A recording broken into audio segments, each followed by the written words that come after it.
welcome. I'm Susan Checkout-Usignan, Director of Marketing and Program Development for the Friends and Foundation of the Rochester Public Library. Welcome to Book Sandwiched In. We ask that you please silence your cell phones at this time. Our thanks go to those who help fund programs like these through FFRPL, the dedicated FFRPL committee members who curate and organize these events, our guest speakers who so graciously share their time and talents with us, the library staff who help with our setup and production, and the thousands of people who attend and watch each year. We are live streaming the formal portion of today's program to the library's YouTube channel at Rochester Public Library, New York. If you need access to the induction loop service in the auditorium, please adjust your hearing aid to the T switch. FFRPL expands the library's impact. Our nonprofit organization raises funds, presents programs, supports special projects, helps to create specialized spaces, and purchases supplemental materials and equipment for the Rochester Public Library. And here are just a few examples. One way we raise funds is from book sales on site at RPL's bookstore and online. Our special fall book sale will be held from Monday, October 21st through Thursday, the 24th, and then again on Saturday, October 26th. We present programs like today's Book Sandwiched In Review. We also help fund and promote library programs, including the lecture and book signing with 2024 Pulitzer Prize-winning biographer Jonathan Eag, author of King, A Life. That event will be held at the Penfield Public Library on Tuesday, October 8th at 7 p.m. Registration is required, and links to register are on the library's website as well as FFRPL's site. The event is presented by the Penfield Public Library and East Rochester Public Library and sponsored by Senator Samra Brook, FFRPL, and Friends of Penfield Public Library. FFRPL also supports special projects like the Greater Rochester Youth Read with guest author Vera Hiranandanai. Events will be held later this month at the Mendon Public Library and Webster Public Library. And you can find those details on the library's website as well. FFRPL helps to create specialized spaces. Recently, we helped support the Maplewood branch's temporary move to the former Holy Rosary Church and Mary's Place on Lexington Avenue. And you can learn more about that on the website rockcitylibrary.org. And finally, FFRPL purchases supplemental materials and equipment for the library. For the last 6 years, we have purchased New York State Empire passes for every MCLS library, central, branches, and towns. And those passes provide free access at New York State parks and the State Department of Environmental Conservation, including forests, beaches, and trails. And those passes are available for checkout with your library card. Today, Dr. Rachel Bryant will review BoyMom, Reimagining Boyhood in the Age of Impossible Masculinity by Ruth Whippman. BoyMom is a humorous, heartbreaking study of the complexities of raising boys who have a healthy sense of self as well as respect for women. Combining memoir, cultural analysis, and reporting, Whippman outlines some of the contradictory societal pressures and harmful aspects of male socialization that many young men experience. Dr. Rachel Bryant is a New York State licensed psychologist who has spent over 30 years working with individuals, couples, and families in a variety of settings. She is currently the director of Hillside's Snell Farm Campus, a residential treatment facility in Bath, New York, that serves adolescent males ages 12 to 21. Please join me in welcoming Dr. Bryant to our podium.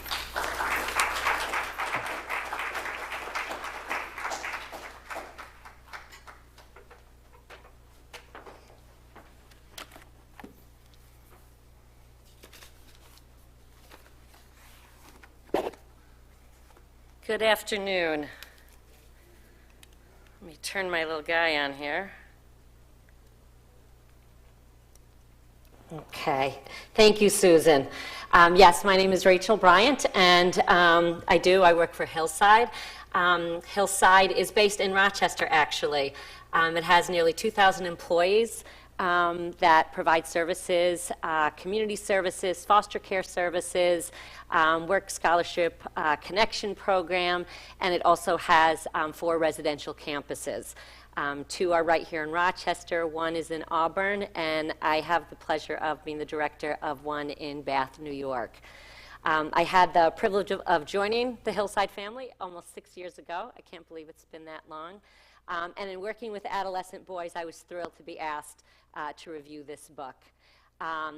This book, BoyMom by Ruth Whippman, it really is fundamentally about an unacknowledged epidemic of pain with young boys today. Certainly working with adolescent boys prior to coming to Hillside, and with the work that I do presently with a wonderful staff, this book resonated with me quite a bit. But what she really argues in this book is that what we see with young boys is an incredible wave of unmet needs, of loneliness, of underperforming, skyrocketing suicide rates, and even looking at young adult males, even if they make it through kind of that high school period, they are struggling with launching, they are struggling with their college rates, entrance rates are lower, they're struggling to sort of make those adult milestones. And so she finds herself wondering what is going on as she is the mother of 3 boys. So to start with just a bit of context for the author as she's embarking on this journey. So she does begin writing this book, which she writes over the course of several years. But when she starts, she is pregnant with her 3rd child, who is her 3rd boy. And she finds that acquaintances and friends greet this news in an almost conciliatory fashion. Instead of being excited for her and her husband that they're expecting their 3rd child, there's almost, condolences rather than sort of a more congratulatory spirit. And she found that this was how she was greeted with this by strangers and friends alike, kind of like, oh, you got your 3rd boy.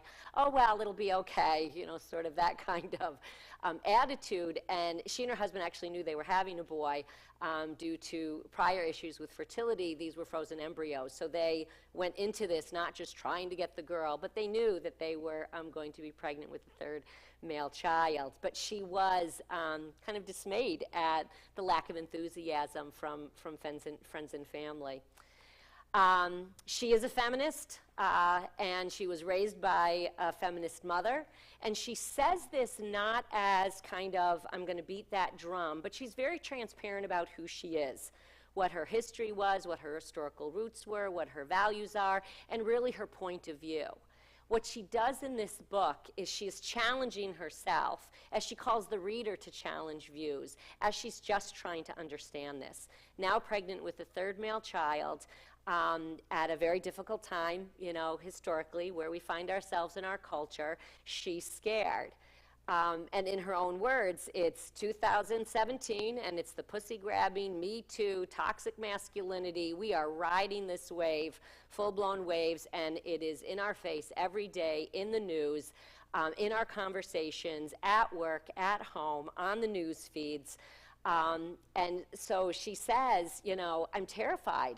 How do I get it right as a feminist, having reactions, my own kind of knee-jerk and personal reactions to some of this, but I'm raising 3 boys that I want to raise in the fullness of their masculinity, as contributors to society, as full and rich human beings who dream big and embrace their masculinity. So she really wants to get this right. And she writes, now I had 3 boys and not much time, just a few years with them to get this right, to help them learn to be good in a world that wanted to make them bad.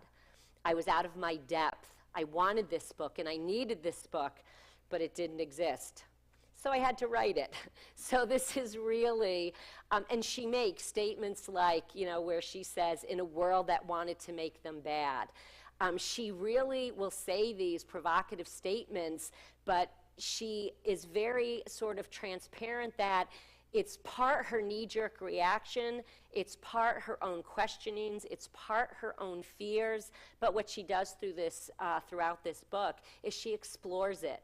And so she sort of invites the reader also, let your defenses down and come on this journey with me. I don't have all the answers, I beat myself up, but I'm just trying to get better, not just as a mother, but as a human being.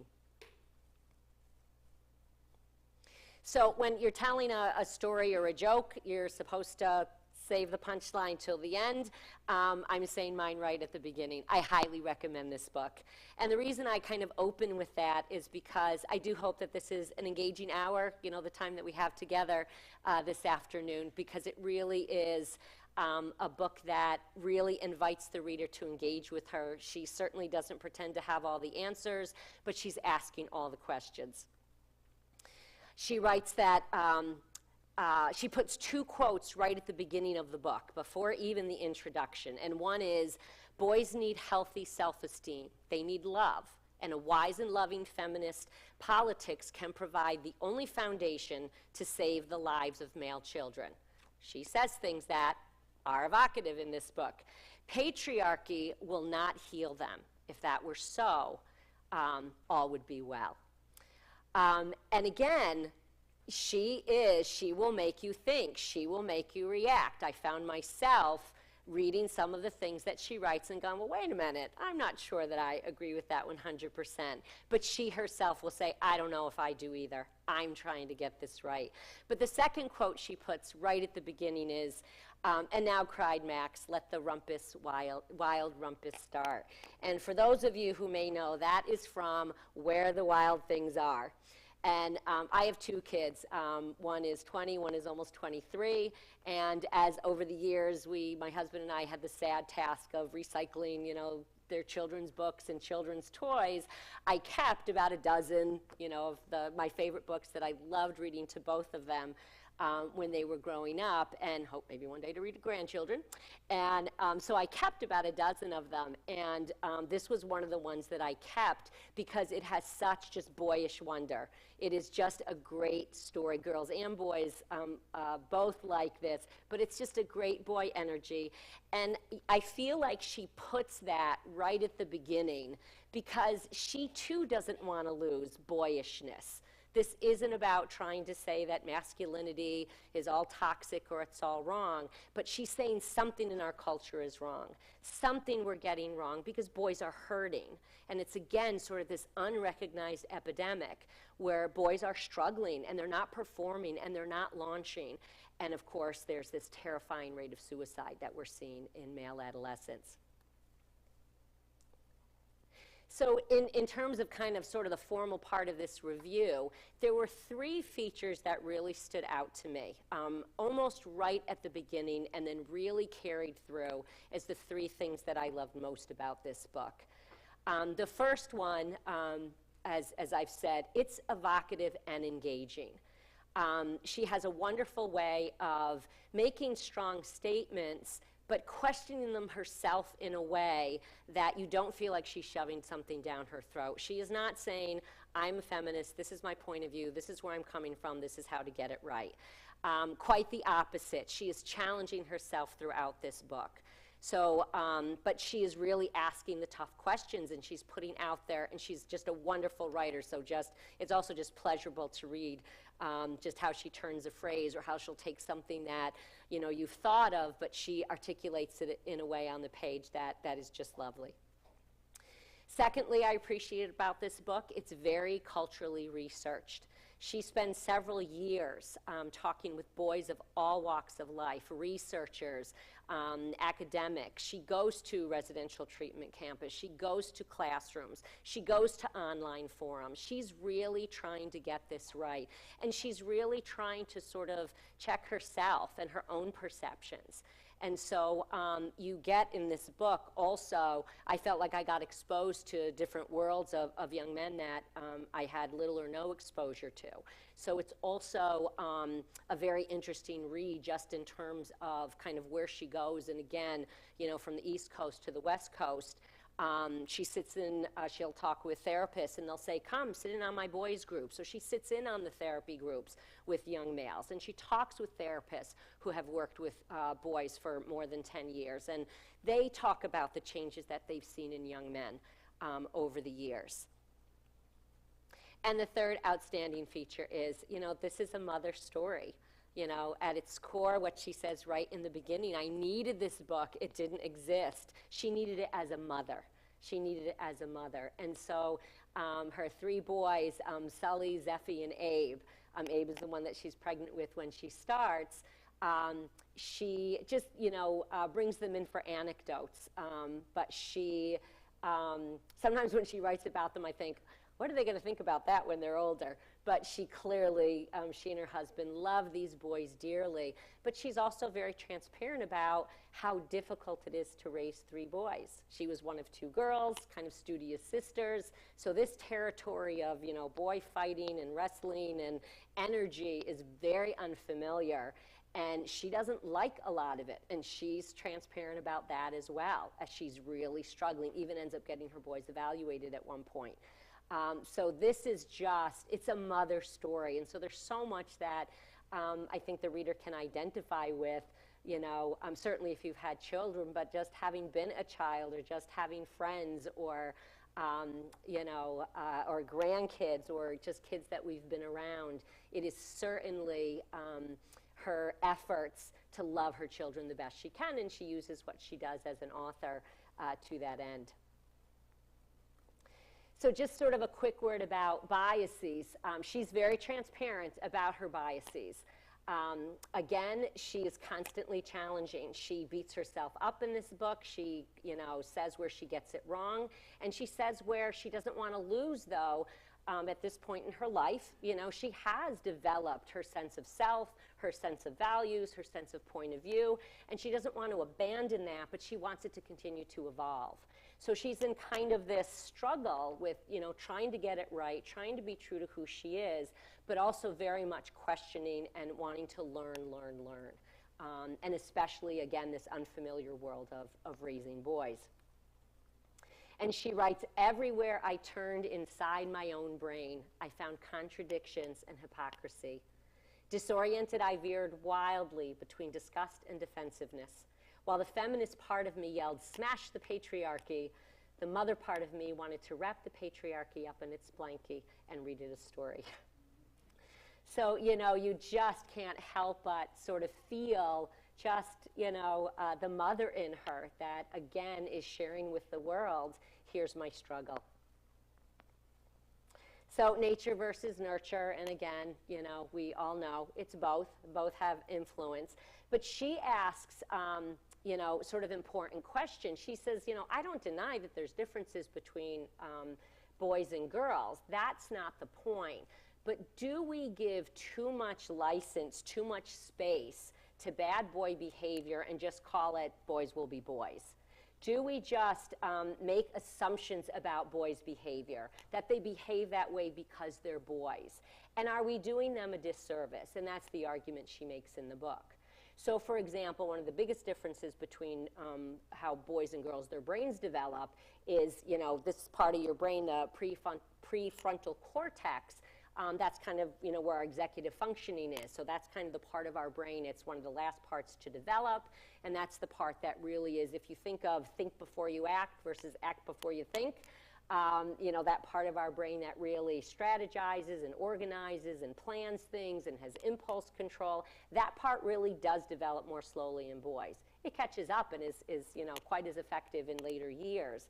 But at the beginning, and so she says, as we see some of this behavior and just describe it to boys being boys, instead of saying, boys are boys, we should be conscious of they need even more nurturing and more help around some of these things where they actually are lagging a little bit behind. Because once that narrative takes hold, it's sort of, the disservice to boys is that where boys and girls start out very much the same, in preschool and early years with same amounts of empathy, same amounts of ability to access their emotions, same amount of kind of reading the needs of each other in preschool class, not only once they enter more formal school years does this gap begin, but boys actually begin to lose their ability to do this. And she's saying that's where the cultural influence really starts doing a disservice to boys and sets them up on this trajectory of boys should be strong, boys don't cry, boys don't ever admit vulnerability, boys don't ask questions, boys don't ask for directions, all those things that we associate, with strong males. And then, of course, she also talks about the culture of, what we expose boys to in terms of male toys versus female toys. And, just gives kind of example after example. And she's saying, what is the weight of this compared to the weight of the biological differences? We just have to be mindful of both. And she uses the math example. So, for decades we said, what did we say about women in math? Women can't do math. Boys do math. That's the boys' brain does math and science and the STEM. And we just sort of made assumptions about that. And out of those assumptions came very strong messages to girls. And so girls really were raised thinking, kind of feeling just hesitant to or resistant about even approaching math, because in their heads, because of those cultural messages, because of the assumptions, they already, were very much told it's just something you won't excel in. But when feminists and educators and parents and just kind of thoughtful people started examining this and really doing a deep dive and saying, well, wait a minute, what if we expose girls, to as many opportunities to explore things that are math and science based? What if those toys for boys, where they're tinkering and toys that have angles and are more complicated to complete, what if we gave those toys to girls? And of course what we saw is what we have today. Girls not only do as well as boys in math and STEM subjects, girls are actually surpassing. As boys are kind of losing out right now, girls are actually surpassing in all subjects, not just reading and English, but in the maths and sciences throughout high school. Except for, I think she says, at the very highest levels, men still seem to excel. But certainly when we stopped kind of sitting on these assumptions and really examined it and really looked at the cultural influences, we could see that these biases against women really were culturally based, which is the argument she's going to make that we need to be doing for boys.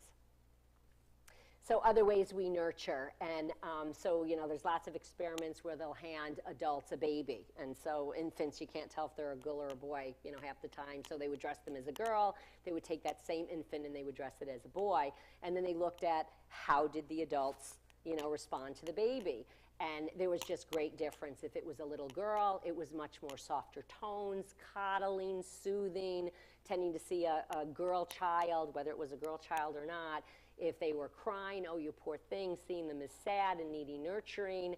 And for the boys, it was the language, the tone, even the way they were touched and held was very different. And their cries actually were seen more as, ooh, they're upset, or ooh, they're angry.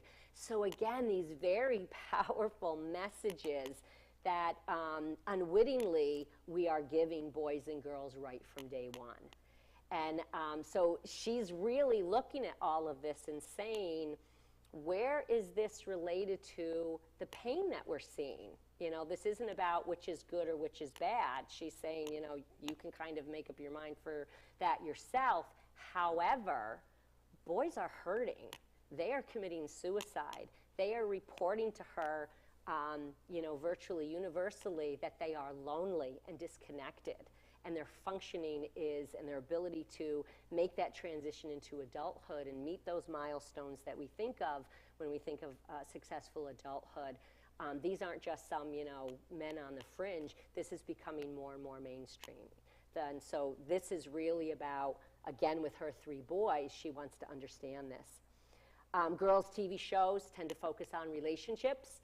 Girls are socialized very much that it is, girls have a responsibility of tending to the feelings of girls and boys. So whether it's a girlfriend or a male friend, girls are socialized to think it's their responsibility to, hey, what's wrong? What do you need? And even research on One study she cites where they, you know, I don't know if it was hundreds or thousands of girls and boys, and one of the things they asked was kind of your responsibility to take care of the feelings of others or put other people's feelings before yourself. And, you know, the scores were very different for boys and girls. And again, when we look at boys and girls in those very early years, it's very similar. But we very quickly give these messages that seem to be really separating them in terms of having that emotional IQ, having those emotional sensibilities. And men, of course, are not any less emotional than women are, have any more restricted range of emotion or any less needs or any less capacity to feel pain than women do. Women just more intuitively and are socialized to embrace that as just part of, you know, not just our femininity, but our humanity. But men, absolutely, the message is that those things make you on the pecking order, the patriarchal pecking order of masculine strength, those things are very unacceptable. And boys are getting that message. So they're suppressing their emotions, they're not expressing their needs, they're feeling depressed, they're not being successful, they don't seek out help. I've worked with adolescent boys for many, many years in private practice and in various places that I've worked. And in private practice, it's always the same thing. Mom, upset, never the dad that brings the you know, adolescent male child into therapy. It's the mom. He's sullen, he's grumpy, or he's breaking rules, or, you know, missing curfew, or cursing, or, you know, in his room on screens. And, you know, fix him, psychologist. So the script is always the same. So the young man will come into my office and I'll say, you don't want to be here, do you? No. Every one of them. And I'll say, okay, well then I don't want you to be here either. And they're like, really? And I'm like, I can't help you. I don't do this career to force people to sit in a room with me and talk if they don't want to. And I'm happy to tell, you know, your mom that, but we at least have to say we tried. And so how about if you agree to come 3 times? And if in 3 times we have 3 sessions and it just isn't helpful, you pick the topics, what we talk about, and if it isn't helpful, I will tell your mother. You can be right there, you can see me do it, and I will say, he really tried, this is not an appropriate intervention at this time. Can we make that deal? They always say yes, we never even revisit it. By the time they are in and talking, they engage. But again, that stance, that social stance cannot allow that. I don't have that conversation with teenage girls.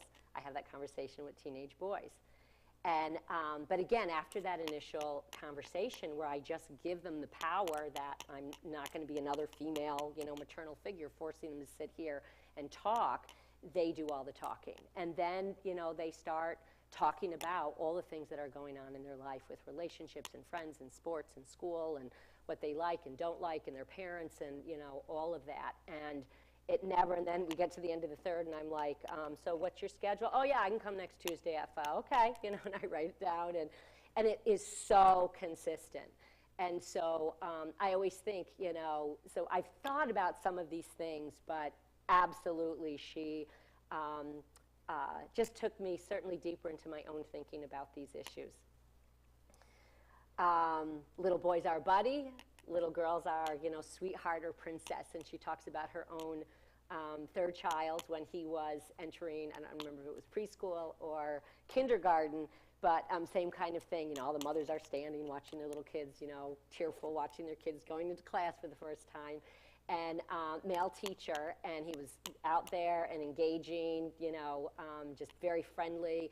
And all the little girls were, hi, sweetheart, and then her little boy and comes up and he's like, hey, buddy, and his voice lowers and, you know, high fives. And she said, there it is. And she said, these are all the things I wouldn't have noticed. And there was nothing wrong in what he was doing. It was a very friendly, appropriate guy greeting guy kind of. But she said, but the message is, buddy is your peer. Buddy's the guy you go for a beer with. Buddy's the guy you make the deal with at the, you know, table in the conference room. Sweetheart or princess is who you protect, who needs nurturing.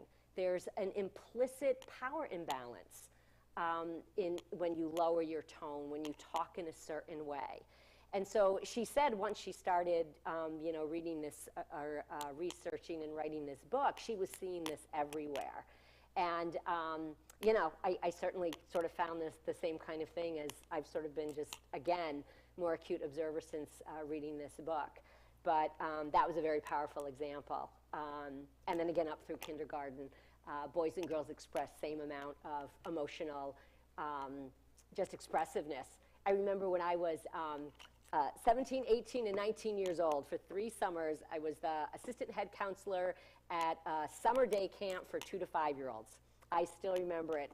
It was just wonderful. These little kids, girls and boys, parents would, you know, drop them off for a few hours of socialization, and all of the kids, they were just all incredibly just loving and cuddly, and you know, the way they expressed their needs and hugs and wanting attention. There really were no male-female differences that I can remember. I do remember there were these 2 little boys. I still remember their names, Evan and Brendan. Evan and Brendan were best buddies. They were so cute. They were so close, arm in arm, played together, talked together. If one was hurting, the other one was right there, you know, to get there before a teacher would. Took good care of each other. And I still remember, I think it was the end of the 3rd summer, because this continued. This was, you know, would have been like a lifelong friendship. One family was moving away. And all of the staff, we were like, no, you can't separate Evan and Brendan. And but I look back on that, how, you know, before they knew they were supposed to be young men, they could just be little boys who were best friends, and very much had access to kind of their emotional lives and their ability to see the emotional life of their friends. What she finds in, you know, kind of interview after interview is, you know, as she's talking with, again, boys from all walks of life, and one young man she interviewed, you know, somewhere in high school, he said, I have a very unsupportive support group. And these were friends, you know, these were guys that, you know, he'd known for years. He considered them his closest friends, very comfortable. But he said, we don't talk about anything. We wouldn't know how to. And that was sort of the theme over and over and over. And in terms of the loss of that ability to, who goes through high school, you know, or young adulthood and doesn't have the need to talk about, to connect around the emotional struggles of life. Masculinity is defined by its opposite. She's quoting someone here, don't be a woman.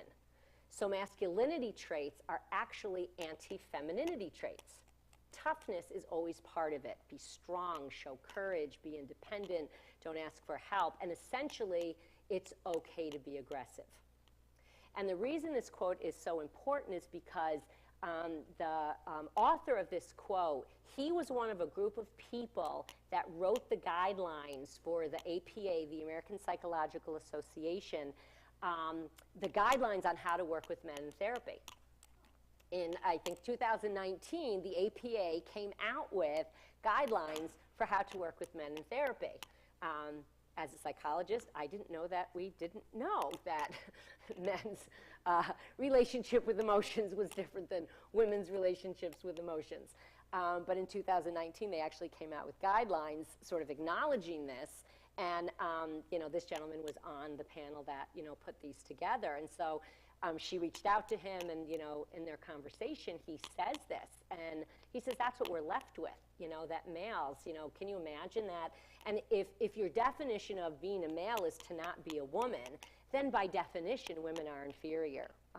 You know, women need to be subjugated, or, you know, it's just kind of a, again, sort of by definition. And similarly, one of the classrooms that she visited, and this was in a very privileged classroom in, you know, a very wealthy, $60,000 a year high school for privileged males, you know, boasting governors and heads of state, you know, came from this school. And in this climate of the Me Too movement, some more progressive educators in this school said, are we getting this right? Are we missing something? And they started this whole curriculum on modern masculinities. And the school was 7th through 12th grade. And when it started, the boys were very resistant, like, oh, are you going to kind of blame us for being guys? And are you going to come down on us? And it wasn't that at all. It was really just let's talk about it. You know, why is something gay? What does that mean? And so it was just more, and so it became a very popular class. But so she sat in, as she did in many places, and at one point the teacher says, if you show a lot of vulnerability feelings as a boy, what does that make you? And she writes, a woman. A few boys said in unison. So this wasn't some crackpot that goes, a woman, you know, and gets a chuckle out of the rest of the class. In unison, like boys, they've got the message. To show vulnerability makes you a woman, and that makes you inferior, so you better not. And so again, this theme that she's coming up against more and more is terrifying to her, as it should be to all of us. And so she writes, as they grow up, masculine norms harm boys, telling them to value competing over relating, winning over connecting, fighting over cooperating. Our ideals for masculinity teach boys that vulnerability is humiliating, that they need to be physically and emotionally untouchable. And so, again, looking at the state of this, she's saying, is this the reason? Is this what is driving these statistics? Over a quarter of men under the age of 30 report having no close friends. So think about that. This is high school kids and kids in their 20s embarking on trying to figure out relationships and sex and careers and friendships and family matters and moving into new jobs or higher education, and a quarter of them don't have a peer, don't have a male buddy that they're sharing this journey with, or that they're there to share with their buddy. Again, this is not sort of a kind of marginalized group that's struggling. That's 25%. Teenage boys spend 2 hours less per week socializing than female peers. And she says these statistics are probably even worse at this point. They spend about 7 hours more per week on screens than female peers. And the content of those screens tend to be much more aggressive, competitive content, rather than, again, girls are spending less time on screens, but the time they're spending tend to be much more socially oriented, sharing things, using screens to connect, rather than gaming that we see with adolescent boys. And then, of course, the most frightening statistic is teenage boys die by suicide, almost 4 times that of their female peers. And so I was not aware of that statistic, so that one certainly, as it should catch all of our attention, caught mine. So online communities, and she does talk about screens. A couple of the therapists and people that she spoke with, one in particular, she said no matter what we talked about, he felt it comes down to screens, screens, screens. And she says, of course, this, as 3 boys, where she talks a lot about how we use screens as the modern babysitter. It's the only time you get a solid break from your kids. We don't have villages. We don't have someone we can call up and say, can you watch my kids? She struggles with the guilt of it. And so this, she writes in the book, this did nothing to assuage my guilt as a parent, but I did try to at least crack down more. But when she talks about these online communities, there's a lot of the book is devoted to this idea that screens do 2 things. One, it's a place to escape from your pain. If you're an adolescent boy and you're struggling with the social awkwardness that all adolescent boys struggle with, she says a lot of this is certainly not new. It's hard to be a teenage boy. But what the last 2 generations have is access to something that can immediately distract them and provide instant gratification and just, swaths of dopamine in the brain. So whether it's pornography or gaming or aggression, and even now these online communities, there's this, I don't have to deal with my pain because I can just hide in some sort of temporary fix. And boys are doing this for 6, 7, 8, 10 hours a day. And so, we hear about, the boys living in their parents' basement, online. That is, again, becoming part of why we're seeing this failure to launch. And even programs that are opening up for young men who, therapists, clinicians, providers are finding that this is really happening more and more in epidemic proportion. And so, but it's, again, it's two things. Not only is it a place to hide from the pain, but as I'm hiding from the pain, the awkwardness, I am not getting practice in the real world developing those skills. And so these two problems with screens are really affecting our boys, especially, more and more. And culturally, it's a problem that we need to contend with. It's almost like Pandora's box is open. You're not going to close it, but how do we better manage it? How do we at least recognize, because it really is this sort of pandemic of unrecognized pain. It's going on out there. And I think her book is going to be a very powerful part of the conversation. It's not exhaustive, but I think it's going to be a very powerful part of the conversation. And she writes, almost without exception, the boys I talked to craved closer, more emotionally open relationships, but had neither the skills nor the social permission to change the story. And, she writes this sadly after kind of exploring and exploring, again, in all walks of life and through various cultural means. She's saying, almost without exception, this is what she's finding, that boys are lonely and craving connection and don't know how to get it. And she gives a lot of examples of, I think one boy, like when he was younger, had a pet that died, and sort of said something to his, group of male friends. He was younger, and they kind of went, oh, and sort of moved on. He said, so I didn't say anything else. It felt sissy to try and, And you can imagine if two girls, one came in crying and said, my cat died, the girls would be like, oh my gosh, you're kidding. I love Fluffy when I went to visit you, and, and it would be a completely different experience. Directionless, lonely adolescent boys fall prey then to influencers of all types on the internet.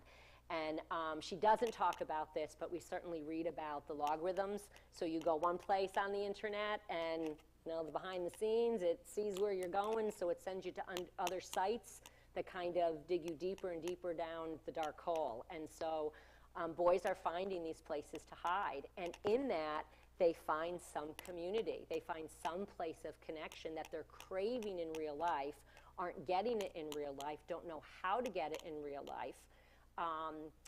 And so they're finding it in these online communities. But again, they're in a room alone. There is not another human being in the room with them.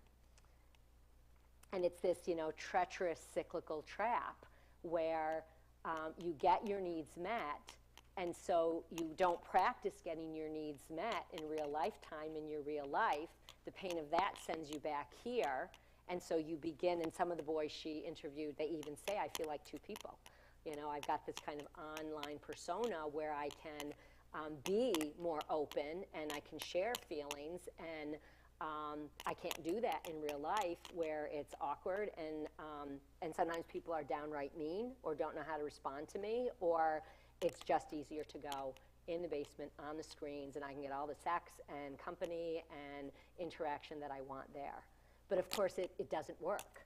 If it worked, great, but it doesn't. They are not launching as adults. They are, epidemic that we've talked for a long time about record depression, anxiety in women, and now we're seeing it in young men. Incels. I had heard of incels. I really didn't know a lot about it. Incel is short for involuntary celibates. So incels, it was a word that was actually coined in the 90s by a woman, but then got co-opted. And incels are now in the news quite a bit. They tend to be very dark groups of misogynistic, hate-spewing groups of men, often who have experienced incredible amounts of rejection. And they find a community online. It has been increasingly associated with violent acts against people. But she, again, doesn't just take it at face value. She goes onto some of these sites. She says who she is. She's always very transparent, and asks to talk to. Will you talk with me about that post you wrote? It is really a platform for rape fantasies, for violent crimes. It's actually, and she checked this, it is actually much more culturally diverse than it was kind of initially thought to be. but it is really a community in many ways of young men that feel so unable to be successful as men given stereotypical patriarchal norms that they're like the bottom of the male hierarchy. They have terms for like the Chad, who is the Hollywood tall, athletic, muscle bound, gets the girls, gets the money, gets the seat, at the table. And then this pecking order of boys down to these incels who self-describe themselves as short and ugly and small dicks and, just absolutely unable to be successful socially, and they find this community online. The only thing lower than them, guess what, is girls. So it's an incredibly misogynistic, it's like the one area that they can find power, because as low as you are on the male totem pole, you are still on the male totem pole. Women are beneath you. And so it becomes this place where, just again, so many young men find this place. But what they talk about is, they share the pain of their existence. They share the pain of the rejection. They share the pain of being the ugly guy who was always made fun of. And in some ways, they're getting some emotional needs met in these forums that they never got met in real life, which only reinforces sort of their commitment to and bond with these other incels. It's terrifying. She spends a whole chapter talking about this, and it's just chilling and so incredibly excruciating to read. And then one young man that's on it, and they won't show their faces. They'll talk with her, and so some she's talking with, for months, so that she really kind of gets to know their world. And one of them says you can go to sort of a sub-site where they post just suicide letters. And so she goes there and finds just letter after letter of just, good luck to my incel brothers, I'm done with my journey, good luck with yours, and just these suicide letters. And she's very careful not to miss, this is a very dangerous, it gives rise to violence and killings, and there have been a couple of noted mass murders that are very much banner wavers for incel community. So this is not about being soft on that, but again, if we just stop there, she says, or if we stop anywhere, we're missing the bigger picture of what are we doing in our culture that is giving rise to this level of pain. And so again, it's involuntary celibates on group lines, often characterized by misogyny, aggression, and profound depression. And the interviews, excruciating. So real quick, and I see I'm coming to the end here. So what do we do about it? My one criticism with the book is, in a nearly 300-page book, she spends only about 10 or 12 pages on what do we do about it. So I'm hoping that's her next book. But she says, first we have to name the problem. We can't just stay, behind our, feminist or liberal or conservative labels and just kind of take comfort there. We have to come together and look deeper, because this is affecting all of our boys, which means it's affecting all of our girls, which means it's affecting all of us. And she questions over and over in various ways, why is girl power more acceptable than boy nurture? And when we talk about girl power and girls can do anything boys can do, and there's kind of excitement and rah-rah around that, do we say boys can do anything girls can do? And we don't, because that's kind of what is sort of we were all raised with. There still is this kind of, hidden hierarchy but it's hurting boys. It is hurting boys because it is telling them that you can't be a girl. And how we've socialized our culture, and she says this is, in so many, countries across the world, this is not just something in the States, but what we're saying then is you can't be vulnerable, you can't share your feelings, you can't ask questions, you can't be fearful. What man do you know doesn't struggle with vulnerabilities and failures and fear and embarrassment and doubt and regret?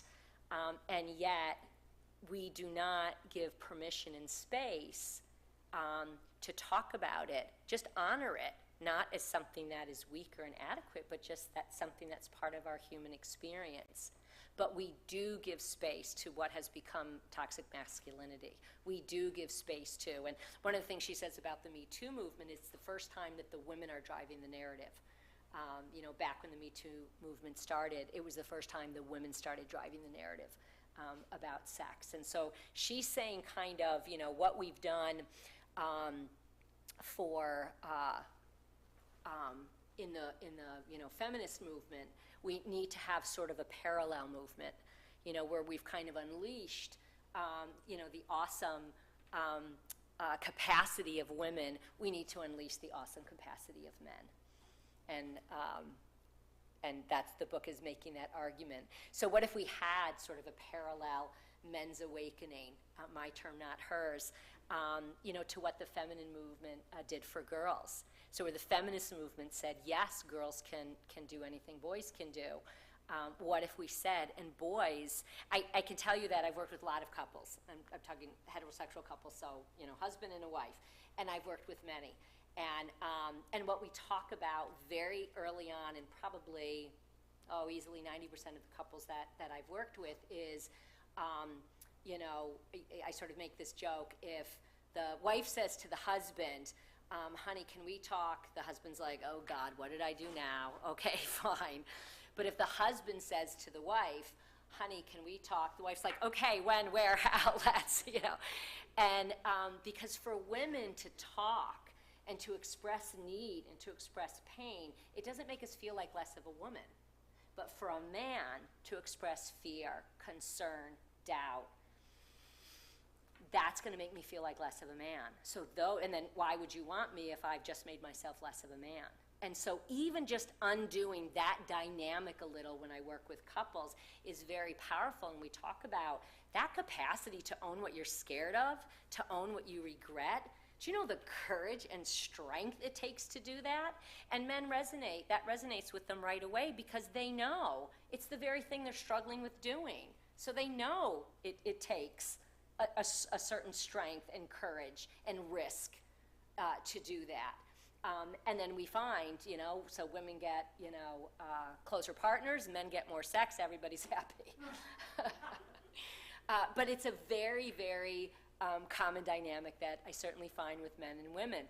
And because women just to say, I'm hurting, I'm lonely, I'm scared, it doesn't make me feel any less of a woman.